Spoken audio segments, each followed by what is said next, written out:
Well, I'd like to start by saying how grateful I am to the Global Center for Pluralism and for the IDRC for inviting me here and to be with you when the book that we prepared jointly with the center is being launched. It's a great pleasure, and I've seen many faces here of people that I have known for a long time but lost touch, and I'm very glad to see them again.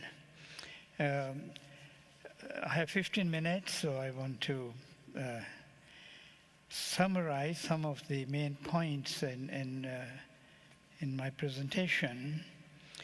And the first point I want to make is that Kenya's experience with a new and progressive and even revolutionary constitution is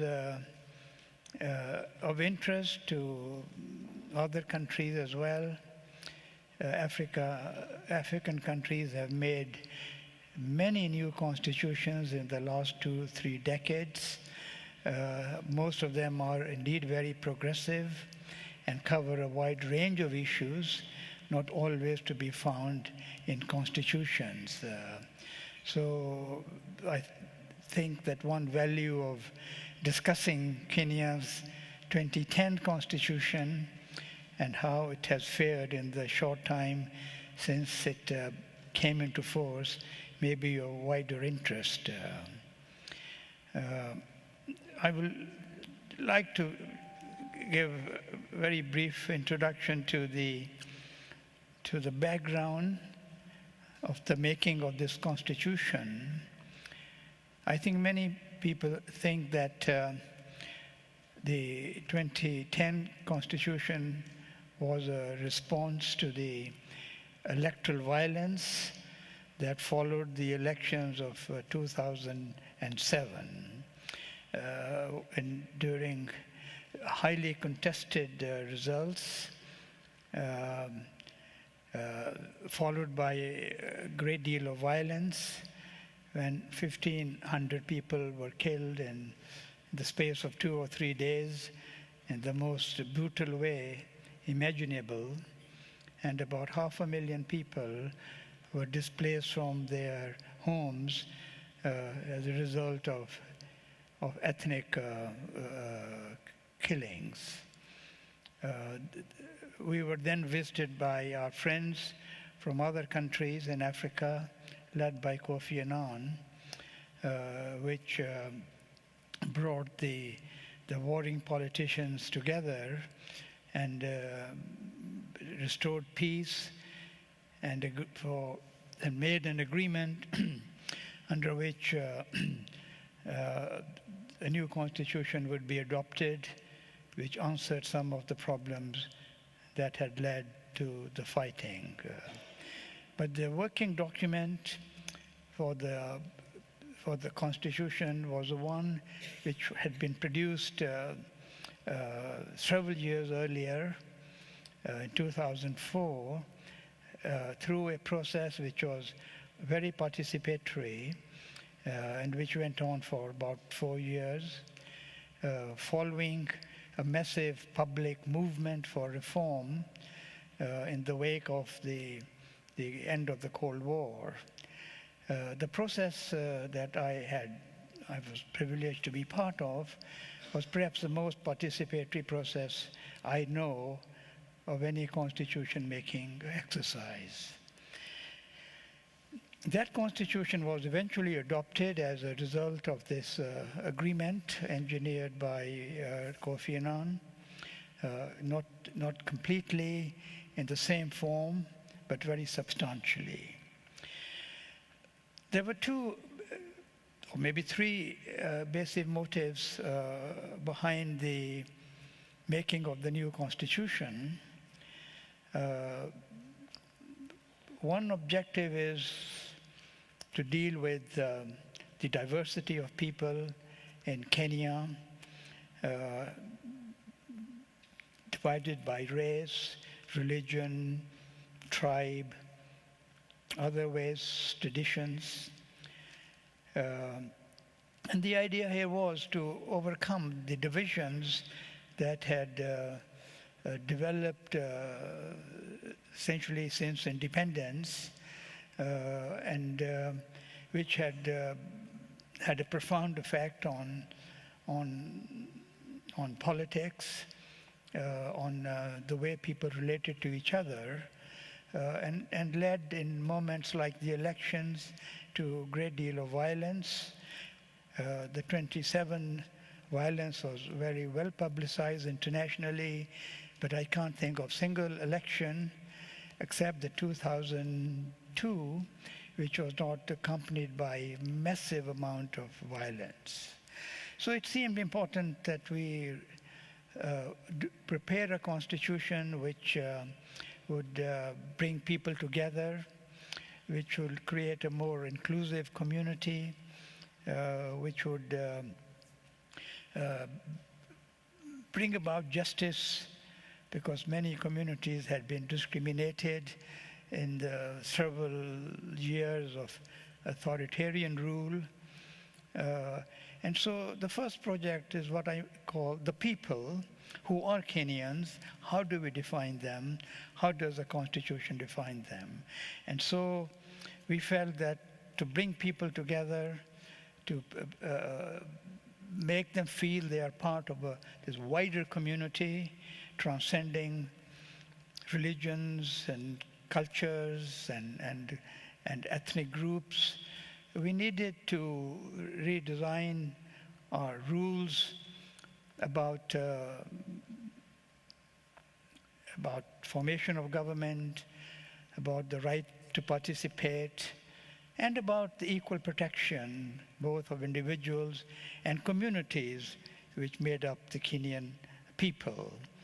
And so I would say a very important objective and theme of the Constitution was what you here call pluralism,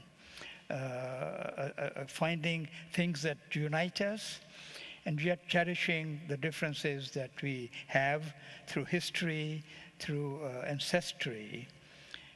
And I often say that, with some exaggeration, that every article in the Kenyan Constitution is trying to balance the general, meaning being Kenyan, with the particular. And this is not an easy task, but we try to deal with that in a number of ways, by giving everybody equal rights, every community being acknowledged in its rights, traditional practices, consistent with human rights, principally with social justice, so no group feels left out, and everybody has a chance to live in dignity. Dignity is a big word in the Constitution, appears many, many times. And so that was the approach as regards the people who are Kenyans. How do we define them? What are their rights? The second objective which flows from this was to restructure the state to reflect this goal of creating a strong Kenyan identity. But we also wanted to redefine the purpose and nature of the state, because we felt that nearly 50 years after independence, we were still a colonial state, by which I mean that our state was based on coercion and not consensus, even though we had the forms of elections ever since independence, not always free, not always fair, not always very comprehensive. But we felt that we had to redefine the values of the nation. We had to set standards by which we would judge the validity of state policies and actions. And a very important element in that was the accountability of the state. How do we make the state accountable to the people, from whom, after all, comes their own authority?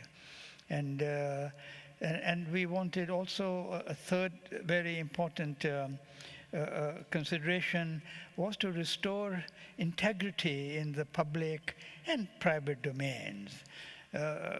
When we began our work on the new constitution, Kenya must and continues to have this position of being the fifth, sixth most corrupt country in the world.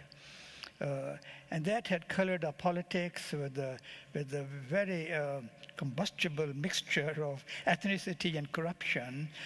We had destroyed rights and freedoms and a sense of security.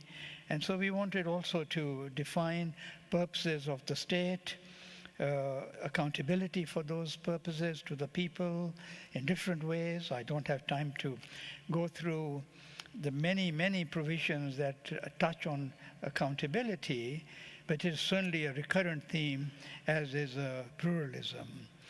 And so we also wanted to make Kenya a truly democratic state.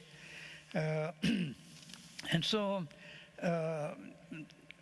we got most of that. Some provisions were jettisoned in the last stages after the violence of 27, but a lot of the values and aspirations found their place in the 2010 Constitution, which was adopted in a referendum by nearly 70% of the people, despite opposition from major political parties, at least quietly in the evenings, and from the churches, who had their own reasons for opposing it. But people's endorsement was very important, because now Kenyans really feel not only did they participate in the making of the Constitution, but also in its adoption for the first time in Kenya. So I won't have time to go through all the mechanisms that were built in to achieve both the question of pluralism, Kenyan identity, as well as the restructuring of the state, the values of the state and the people. My colleagues will perhaps bring out some aspects of those, but I do want to mention one particular feature, which is what we in Kenya say devolution. It's a kind of semi-federal structure under which power is decentralized to now 47 counties. The rights, the structures, as well as the powers of these counties are now well entrenched in the Constitution. And if you look at our Constitution, you will find it has many aspects of federalism, and maybe not as much power as federal states have in your federation, but very, very important for us, because there was no local government for the last many years effectively, and there was centralized power.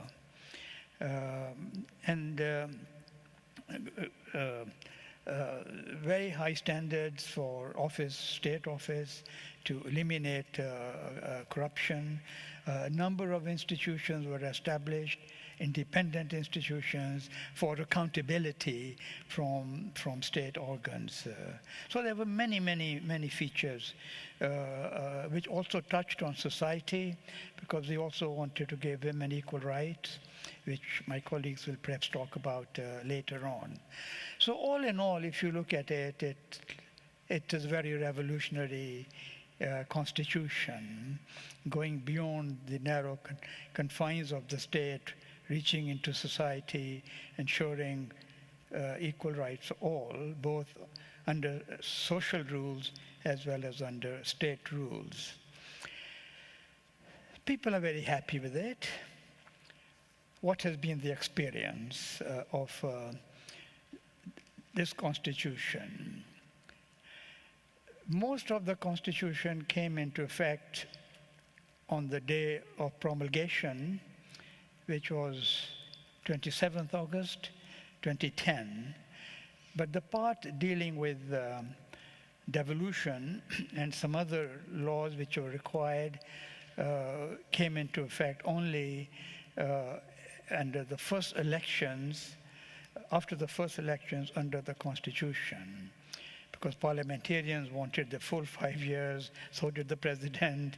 So the governmental features of the new Constitution were postponed until the first elections, which took place just about a year ago. So the period of time for assessment of the fortunes of the Constitution is very limited, and one can only be very tentative and see some trends. And hopefully my colleagues will speak more on that, since I'm running out of time. What I would say on the positive side is that for the first time, Kenyans are living under a constitution that they adopted, that they helped to frame, of which they are proud. And some neighboring countries have actually copied elements of our constitution. So there is both pride and satisfaction with the constitution among the bulk of the people. I would also say that we have made good progress in the short time on the setting up of devolved governments. It's a mixed, contested area, because also we planted devolution in very infertile soil, marked by ethnicity and by corruption. And some people say, we have devolved corruption and we have devolved ethnicity. But I hope not in the long run. I think people are now feeling they have more control over matters that affect them: schools for the children, clinics, agriculture, if they are agriculture community.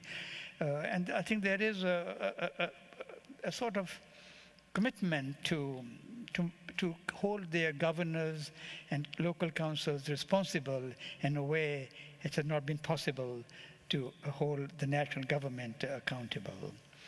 I think communities who lived along the boundaries, especially on the northern area which bordered Somalia, and along the coast sometimes, now feel truly, or so they say, part of Kenya.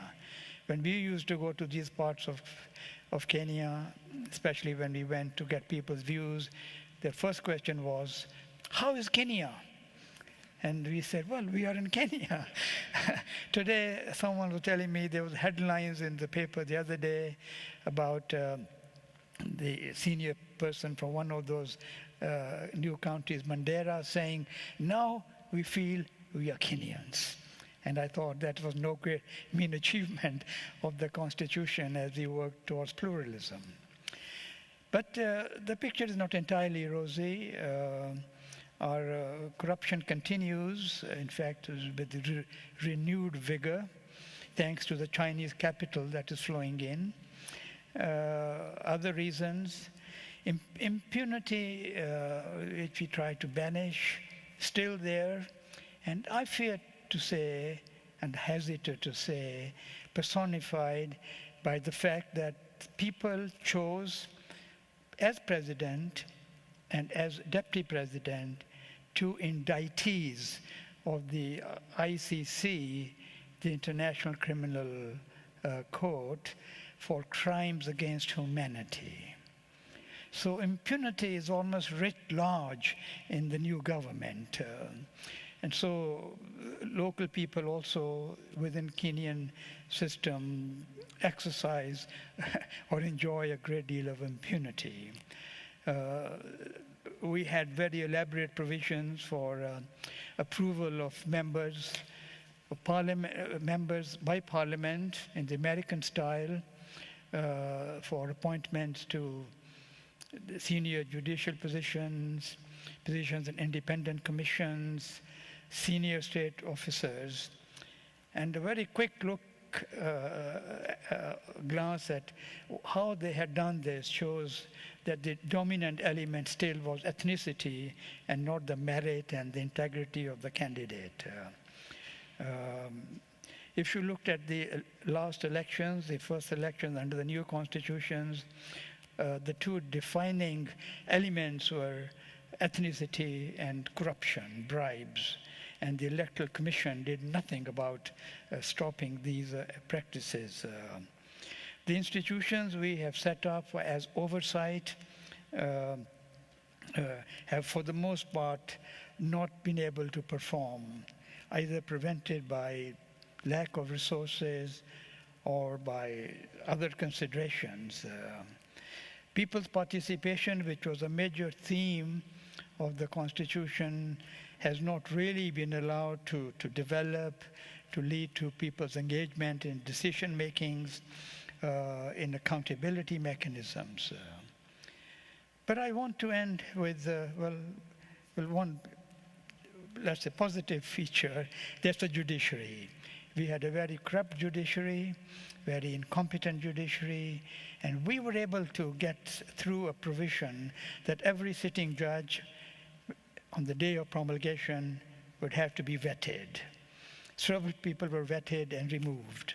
In due course, of course, being Kenya, the vetting process also got corrupted. And so there are still a number of judges not so honest, not so bright, who sit there. But our Supreme Court is new, and our new Chief Justice is new, and our new Chief Justice, who's a graduate of York University, got his PhD from there, has turned out to be a remarkable person, very sharp intellect, good knowledge of law, great commitment to social justice and human rights. And so we are, for the moment, very fortunate to have the beginnings of a strong judiciary with strong case law on constitutional protection. Finally, I want to end by saying one great area of failure, which shows that the colonial roots are still strong, is the position of the police in our system. The Constitution has a wonderful chapter on security, on state security, national security. But most provisions are honored in the breach, I'm sorry to say. And the police continue to be the strong base for the government. A lot of people get killed, a lot of people get beaten. Meetings lawfully run with permits are broken up if people show too much opposition to government. And the police continue to be brutal as they were brutal in the colonial period. And that, for me personally, is a great worry.